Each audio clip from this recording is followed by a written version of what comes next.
Hello and welcome to a very special holiday episode of Off the Bandstand. To quote the lyrics of a timeless classic standard, it's that time of year when the world falls in love.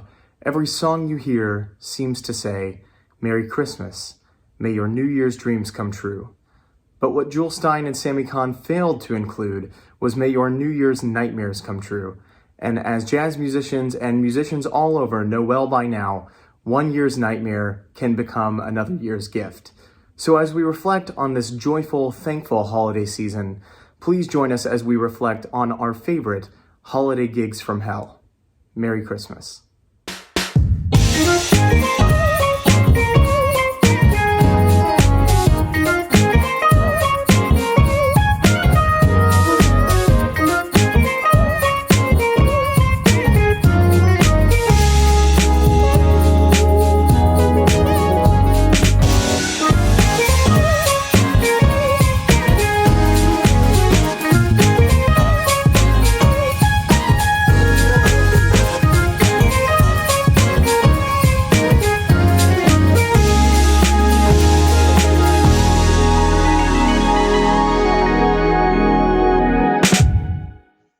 A mess. I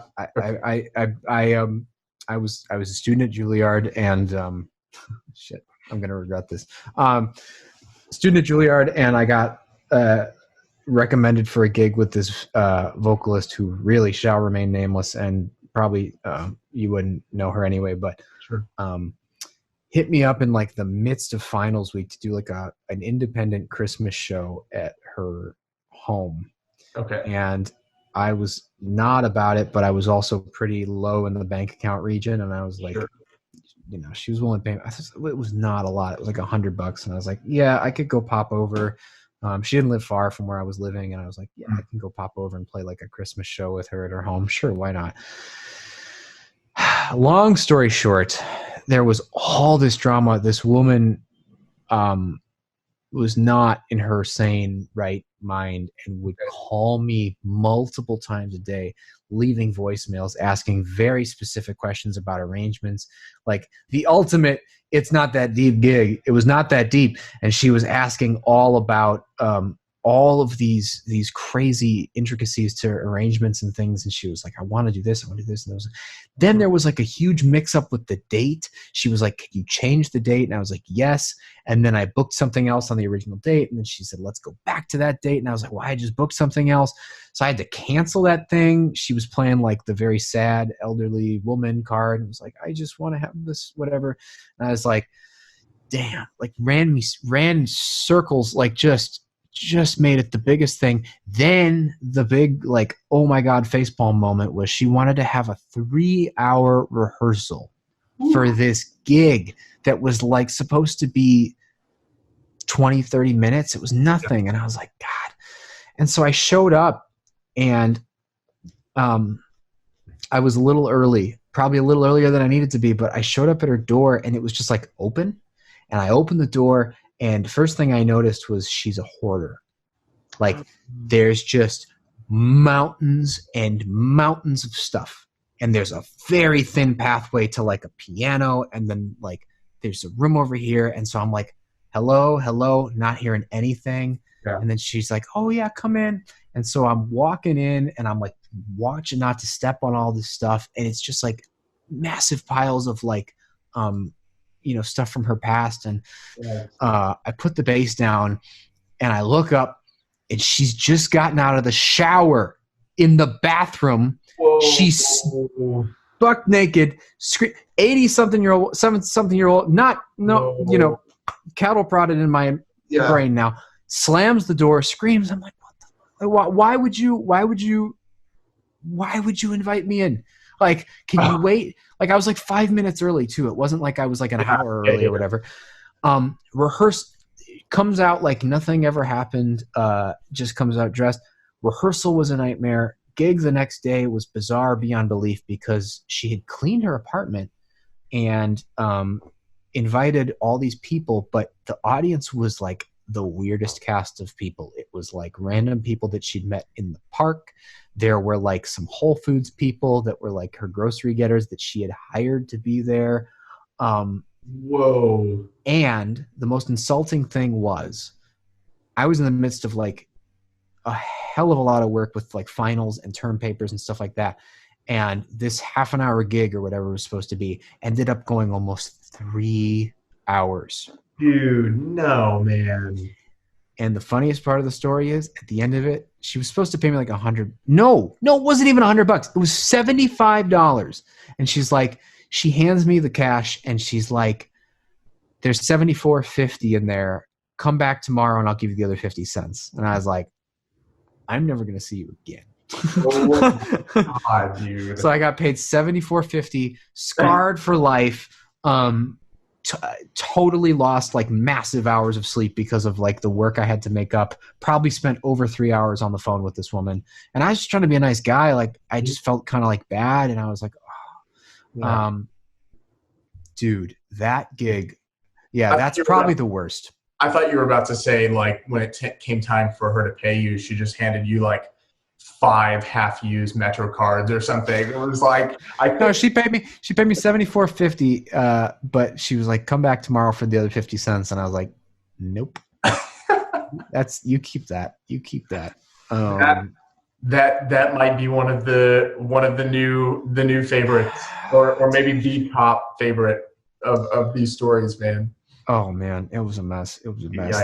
Yeah. Horrible. Just like what gig can you get underpaid, your time abused, mental scarring, and like massive amounts of your time just totally disintegrated for nothing.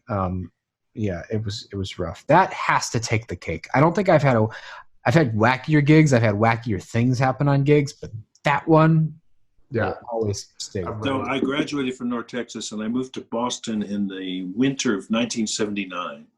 Okay. And I was really green, I was not formed. And so, but I was always willing to work. So I found this place on North Shore of Boston. It was a private studio called Sincata's Music Box. Okay. And the guy that ran it was named Phil Sincata. He was a real wheeler dealer type of guy. He was always like doing these little deals with instruments, with gigs. And so that year he got a New Year's gig and he wanted me to play because I was one of his teachers. And he assembled this band that was the worst pickup band I've ever played with. The drummer was his brother-in-law who literally had been playing for 2 weeks. 2 weeks. But he just wanted, Phil just wanted to get a cut of it. So he got his brother-in-law to play drums. I don't think we even had a real bass player. I was switching off bass with a guy named Michael who just graduated from Berkeley. And he was a total jazz head. He didn't want to play anything but, Mick Goodrick and stuff like that. Yeah. And then there was these 2 other folks. It was a man and his girlfriend. I can't remember their name, but they were really kind of strange people. And from what I could tell, the only song that they really knew all the way through, I kid you not, was The Cats in the Cradle. He played acoustic guitar. She was kind of just really awkward. She was an awkward person. That's all I can say. So that was the band. Was it a kind of hippie vibe, like between the 2 of them? Yeah, in 79, it was more like, The Cats in the Cradle is kind of folky. But keep in mind, this is a band for a New Year's Eve gig. Yeah, right. So that's not a great New Year's Eve song, I don't think. I'm sorry, it's not really. Anyway, aside from all that. So he booked us in this place, and it was in Revere Beach, which is North Boston. It was actually a very tough working class kind of neighborhood at that time, particularly. It was kind of tough times for that part of the country. Yeah. And very blue collar, and it was a community center there in Revere Beach. And all of the people that went there were the elders of the community. And what I didn't know is that when you play New Year's Eve in Boston or in a lot of the Northeast, you have to know a lot of ethnic music. And I don't know if you've ever encountered this, but you may. if you play in Chicago, Boston, those cities, and it's like a sort of that kind of thing, you need to know Jewish music, Italian music. You need to know German polkas. That's what they expect. Yeah. So we show up. And dude, the only professional experience I really had was playing country and western. Because when I was in Denton, I was in a country western band for the last couple of years. Sure. And I was, I'm not an authentic country guy, but that's what I had done professionally. And we start playing, and it's just awful. Like, we can't get through stuff. That we did the Cats in the Cradle maybe twice. Oh my God! In the same set. And yeah, Oh, no. that's the only song that they knew. How long is the gig? It's probably 3 or 4 hours. Oh. So, if you pardon the expression, I pulled everything out of my ass I knew. Everything.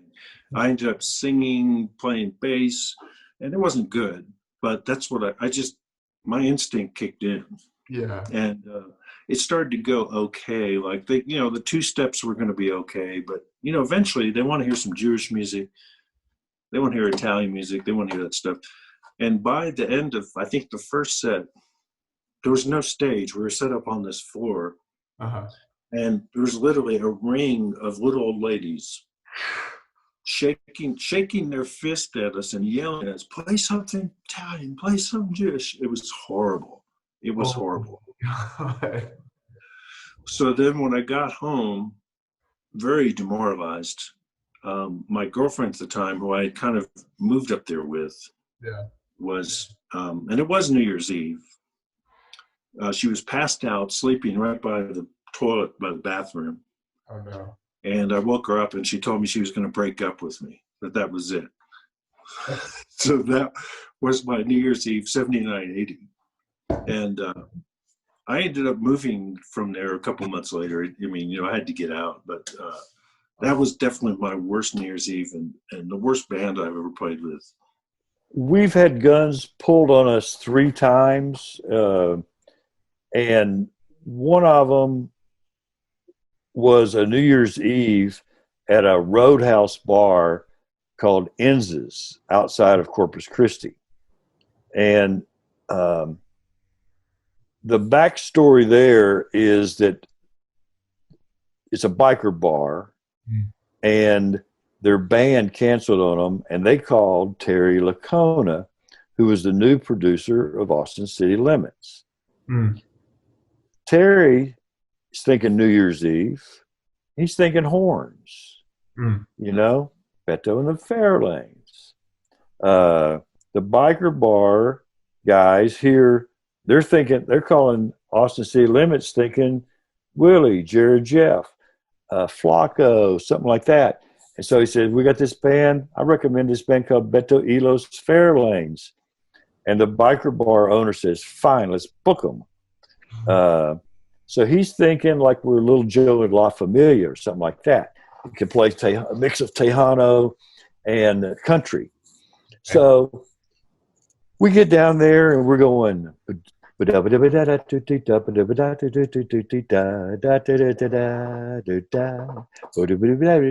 go, what the hell is this? And so on our break, the owner pulls us back in the back and says, if you boys cannot play country western music, I cannot be responsible for your personal safety here tonight. He put his gun on the table. Woo! And so we put our heads together, and John Mills wound up singing Please Release Me. And our drummer sang,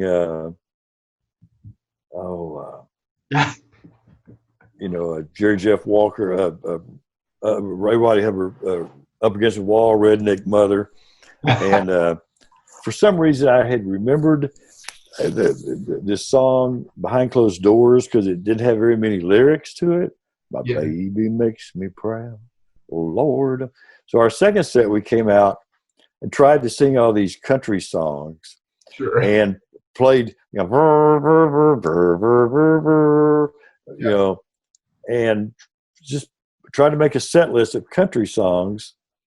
And it was worse than it was bad.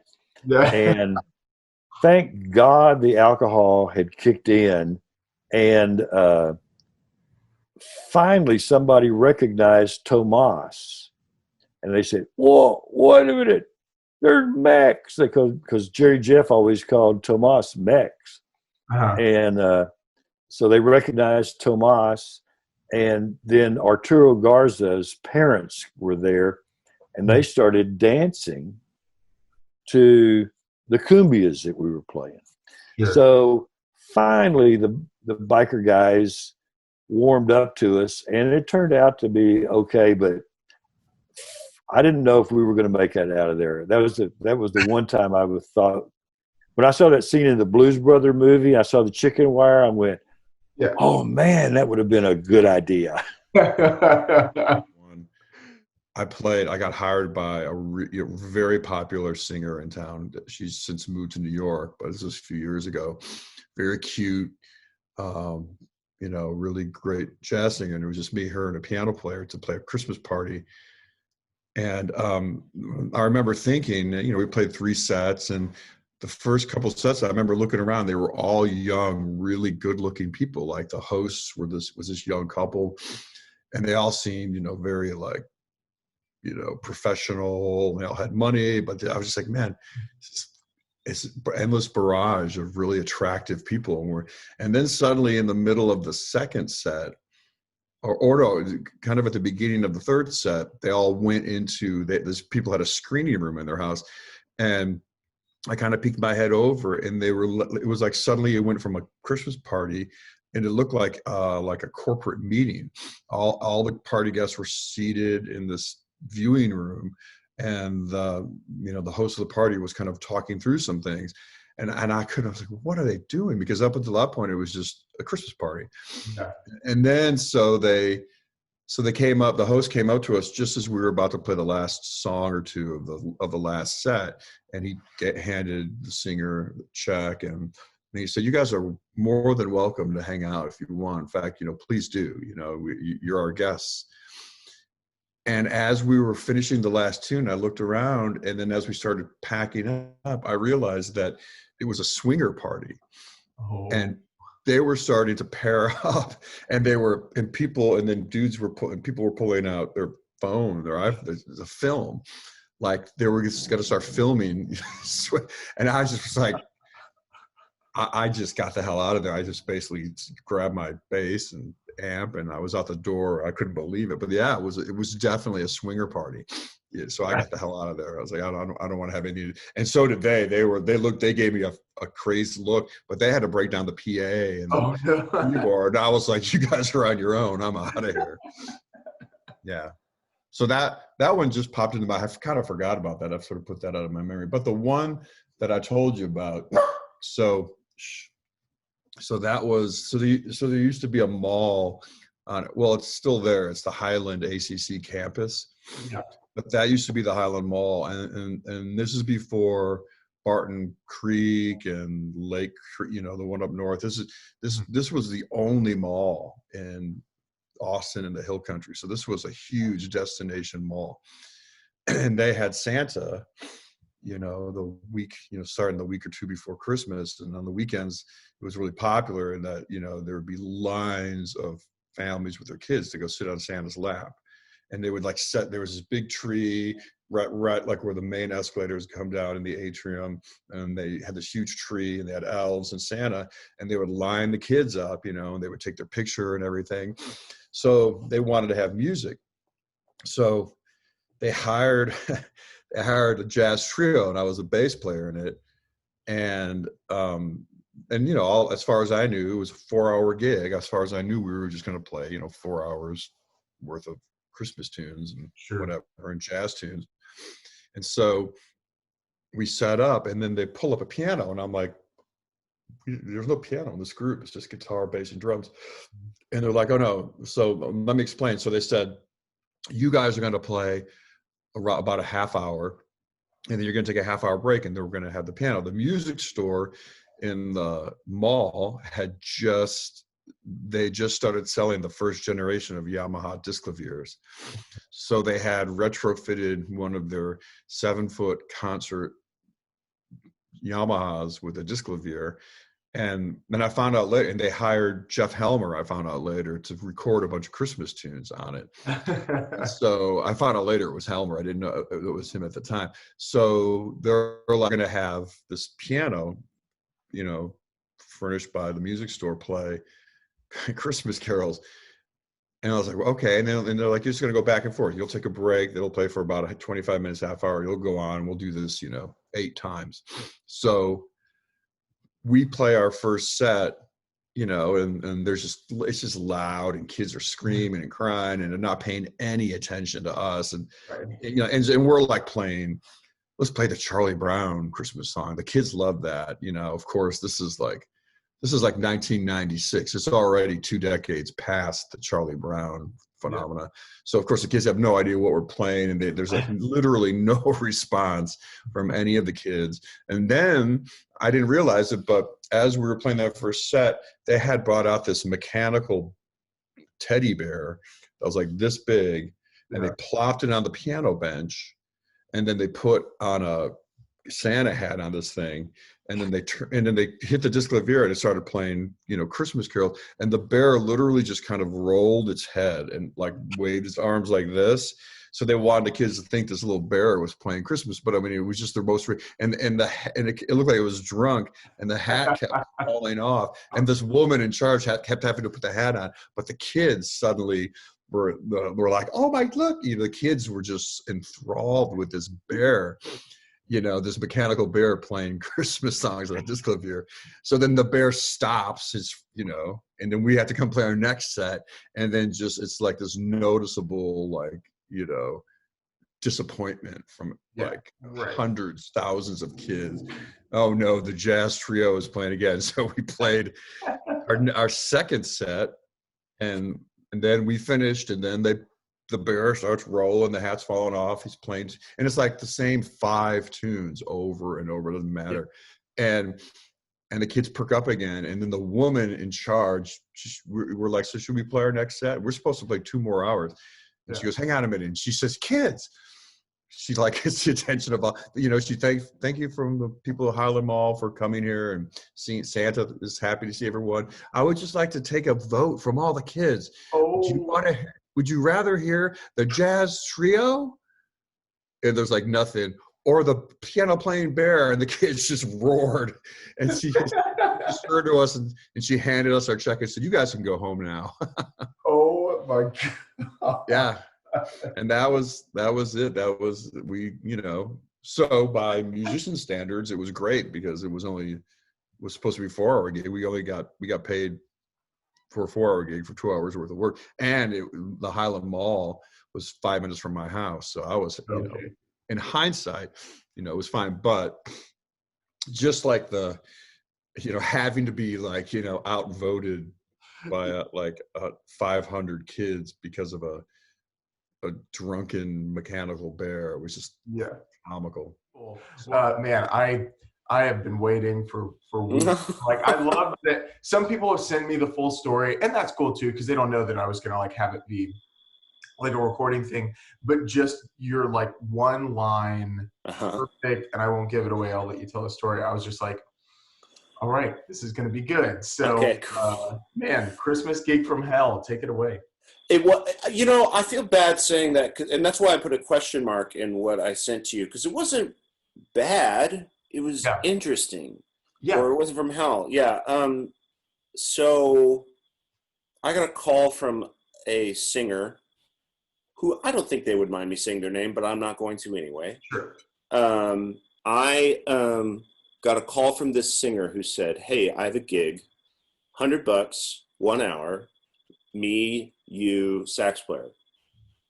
And it'll be easy. And I was like, okay, great. And they go, one thing, it is a sex party. I was like, really? Okay. I mean, I don't really have a problem with that. It's super quick too. And it's like, you know, that's fine. And the singer was like, Well, okay, yeah. I mean, don't feel weirded or anything. If you are uncomfortable, just let me know, and you don't have to do it. I was like, no, obviously I'm going to say yes. This is bizarre. So I get to the gig, and I was like, yes, yes, yes, this is so great. I'm so excited. This is going to be weird. And it was Christmas themed. It was a Christmas themed sex party. I get there, and this man opens the door, and he's like, I don't think he knew that I was not like supposed to be there. Part of it. Yeah, because he gave me like a little slip of paper. He's like, "Oh, here you are, sir." Oh, and I was like, "Okay," because I didn't come in with my amp or my gear. I think I had to do something different. Anyway, I walked in, and like it was a piece of paper that just had Christmas wishes on it. Or like a list, and it said your Christmas wishes or whatever. But what they meant by that was stuff you want to have happen to you that night. Sure. What are your Christmas wishes? Right. You know? And I was like, oh, hell yeah. I'm saving this. I put it in my pocket. I was like, okay, great. We get in. They were the nicest people. Extremely nice. And like, you wouldn't really be able to tell. It was a big, big house. You wouldn't really be able to tell anything weird. Not weird. Just like anything different was happening at this party.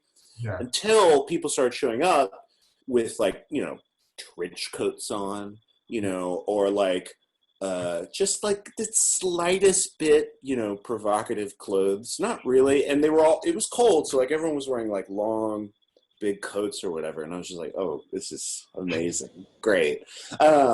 So I got there and like went in, found the band. We were all just like staring like, what is fucking going on? I will say the clientele or the people who were there for the party were like very diverse. Like they seemed nice, you know. Only a few, like there were some like, oh, you definitely go to sex parties. Like some people there, I was like, oh, you are okay. I see. I mean, like, you know, the stereotypical image is like dudes in trench coats or whatever. Sure. But they literally were. They were literally there. They would be the co-hosts on a Facebook event.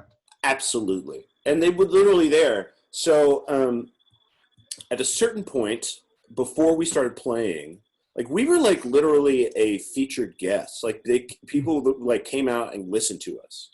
Yeah. So before we started playing, these two actors showed up, and they were oh my god, they were dressed as naughty Krampus and like naughty elf.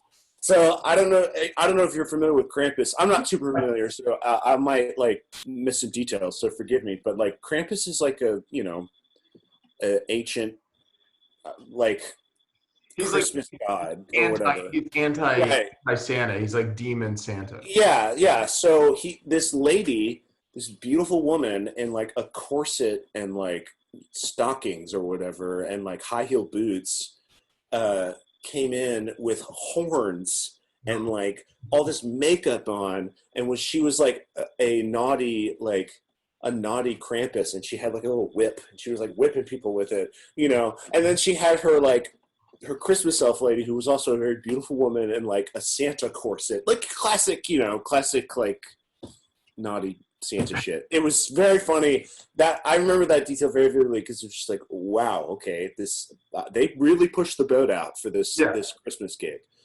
And then it got time for us to play.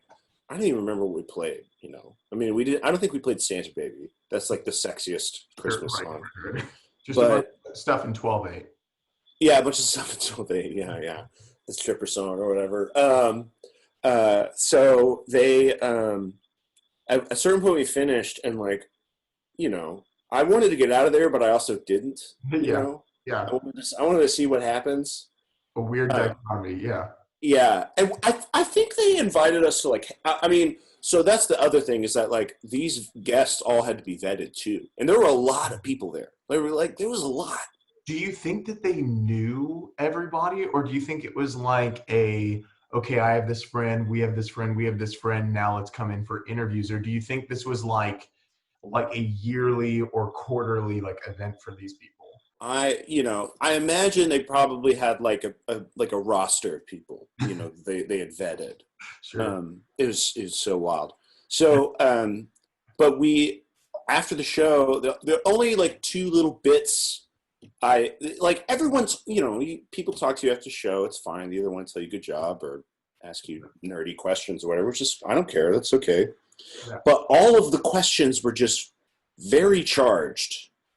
You know what I mean? Like, everything that people said to me was just extremely charged because everyone was very horny, I imagine. Like sexually charged. Yes, sexually charged. Like, everything, like one lady comes up to me and is like, "Oh, you're the bass player." I was like, "Yes, I am." And she's like, "Oh, my ex was a bass player. He never really satisfied me that much." Shit like that. And I was like, okay, I didn't need to know that, but now I do. So thanks, I guess. And then I remember the person I was playing with went up to a lady and was like, "Oh, that's a beautiful brooch. I love that." And the lady goes, "Oh, thank you so much. You want to see it?" And the singer was like, "Sure." The lady gives the singer the brooch, and it was a vibrator. But she was just wearing it as jewelry. And I wouldn't have known. I saw the brooch. I wasn't there for this conversation, but I saw the brooch and I was like, that's tiny. How do you, what? Okay, whatever. That's pretty much the whole story. Cause obviously I didn't stick around because I didn't think I was invited, obviously. But, what I learned afterwards was that not only did the singer I played with have to be vetted, they had to, the singer got a little sneak peek into what was going on. And apparently there was this is a big house and there was multiple different rooms happening, but there was one room, which was the command center, because they had cameras in all the other rooms and you could go into the command center and watch. Whoa.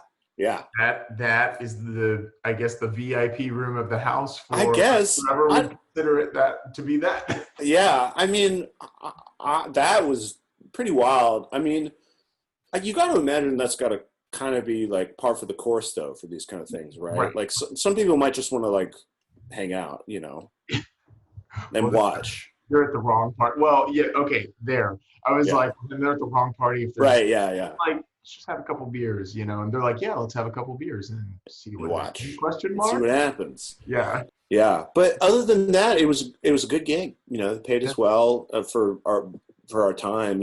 So I can't complain. I do think about them often. I wonder what happened to all those people. That guy in that trench coat. There are multiple trench coats. I'm not kidding. Yeah, this was a leather trench coat. This was not a normal trench coat. This was leather that he wore. He looks like a fucking comic book villain or hero or something. He looks like, it was just bizarre. And there's only a couple of instances in my life with people at my gigs who are either wearing something or have interesting beards. One time I had a guy who had a beard that was he had no beard and he had no facial hair otherwise, but he just had a ring, literally a ring of hair that came out to right there.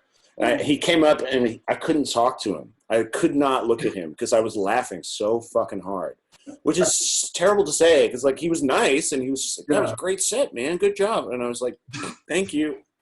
I had to leave. I had to leave the conversation. I couldn't be around that man. So yeah. You almost have to think that it's some sort of scarf or sweater. Right. It literally looks but it was thin. It wasn't bushy hair. It was a thin line of hair that came out like that all the way around his neck. Oh. It was one of the most wild things I've ever seen in my entire life. It's I kind of made me think, does he wear turtlenecks all year round and not get to look at that? Because why else would that? Maybe it's a fashion choice, and maybe he's the hippest man alive. I don't know, but certainly not to me at that moment. Sure. Well, it's there's always those people that are ahead of the curve in terms right. of and you know what? Next year at Christmas, people are going to watch this, and then they're going to look you up on Facebook. Boom, right there, baby. Right there. Yeah. Man, I had, if you don't mind me telling a quick story about Please. one that I had. So we're playing this place, and I get there super early because the place is like 5 hours away. So I get there in the afternoon. We've got to set up. It's the big band at the time that I play with. And at that time, I was just stepping into the band leader and the like client relations role. So I'd been doing that for probably about 6 months. But I'm like 19. I'm very, very green. At 4 p.m., we play at 6. They open up these comically sized, like huge doors with like door knockers on them. It's like old Texas oil money type venue. And these people walk in like that definitely match the air of the building. They walk in with these huge fur coats and like mink, whatever. And they walk over to me as I'm walking into the main room to go and like make sure everything's sound checked. And they look at me and they go like this, like fling. Oh no! To me, and I just look at them, and the wife looks at me. They're like, "Well, aren't you going to take my coat?" They looked at you like that, did they say that? No, they said that. Oh no! Yeah, and I was like, "No, I don't Yeah. work here." I mean, I'm in like a penguin suit, right? I'm in black suit, Right. white shirt, black tie. So maybe they thought, but I was like, "How dare you make an assumption?" Right. So we finished the quintet set gig and then, or quintet set. And then at 30 minutes later, we were supposed to go on with the big band set. So about a quarter till that time, I go up to the client and I say, "Hey, yeah, I just wanted to check in, make sure everything's still good to go, like on the timeline." And she's out in the hallway and she grabs my arm and like with kind of a death grip. And she goes, "No, we're not ready for that. We're going to have to wait." And I was like, "Okay, that's fine." And she cuts me off and she goes, and please forgive the expletives, so many right after one another. But she goes, "The valet fucked up like the parking, the catering fucked up the food," because come to find out, like a third of the tables had their salad, a third of the tables had their entree, and a third of the tables had not had anything. Wah. I know, right? So trivial. Yeah. And then she goes, "The catering fucked this up." And then she puts her finger like near my face and goes, Oh. "You will not fuck this up for me." And I was like, "Okay." I was like, "Yes, ma'am, we'll get it taken care of." Now, if that happened to me, I probably would react in quite a different way. But as a 19-year-old, like, I still had that kind of like obedience factor from like growing up, just starting to become like a independent adult to a certain extent. So I was kind of like intimidated, and also like, who has the balls to like grab a contractor and like physically accost them, you know? Right. It's like the client can get mad at you, sure, but they can't. If the problem isn't even, I don't know. If the problem is not your fault, they're not allowed to verbally abuse you. And even I mean, so at a certain point you can be like, "Well, ma'am, don't talk to me that way, and don't touch me like that. We'll start when you want to." And then you get the hell out of there when the gig's done, and you never fucking work for those people again. Exactly. Well, the story doesn't stop there. Sorry, yeah. So the story, no, you're good. I'll expedite the rest of it. Basically, about 7 minutes later, she goes in and takes the microphone and is like, "Hey everybody, thanks so much for coming to our like little soiree, like our Christmas party. But of course, before we have any more fun, let's all bow our heads and give thanks to the one who we're celebrating this season for." And Awesome. I like almost yelped and like walked out of there like with laughter. And so then she like gives this like sweet baby infant Jesus, like type prayer. Sweet, and I'm like, tiny, minuscule, infinite. 5 pound, 3 ounce Jesus. Yeah. What happened when it's supposed to be the most joyful time of year? What went wrong? So what you got? 1979 going into 80. we had been asked to play a radio show on NPR. Okay. And at midnight, East Coast time, they had Grover Washington and another act play 30 minutes each. Then Central Time, Texas, they had Beto and the Fairlanes and Sleep at the Wheel play 30 minutes each, with Beto going first.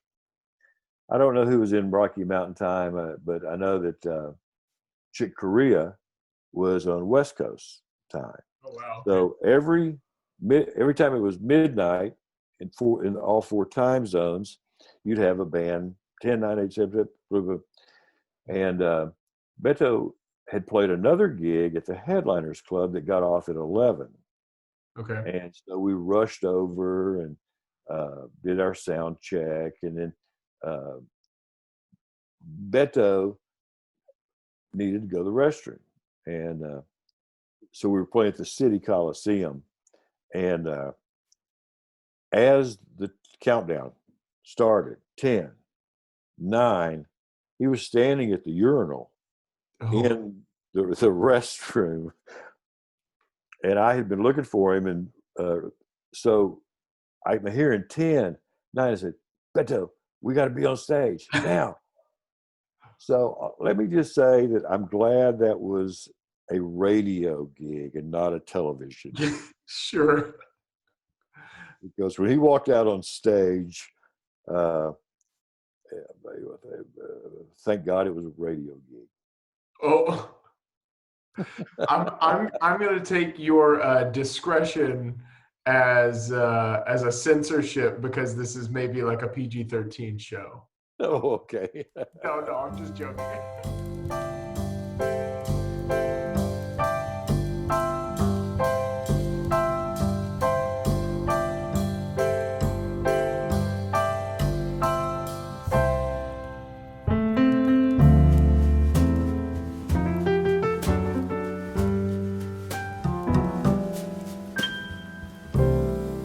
Chestnuts roasting on an open fire,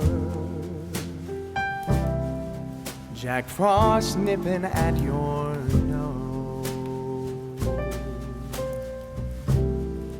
Yuletide carols being sung by a choir, and folks dressed up like Eskimos. Everybody knows a turkey and some mistletoe should help to make the season bright. Tiny tots with their eyes all aglow will find it hard to sleep tonight. They know that Santa's on his way. He's loaded lots of toys and goodies on his sleigh, and every mother's child is gonna spy to see if reindeer really know how to fly. And so I'm offering this simple phrase to kids from 1 to 92.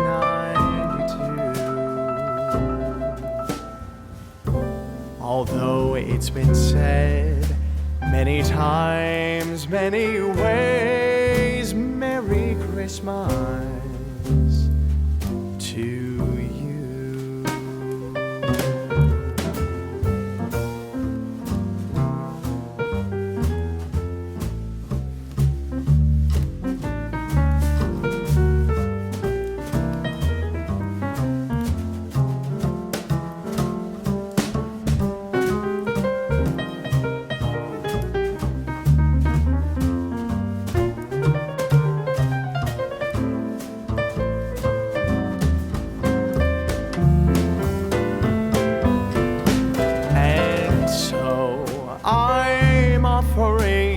this simple phrase to kids from 1 to 92.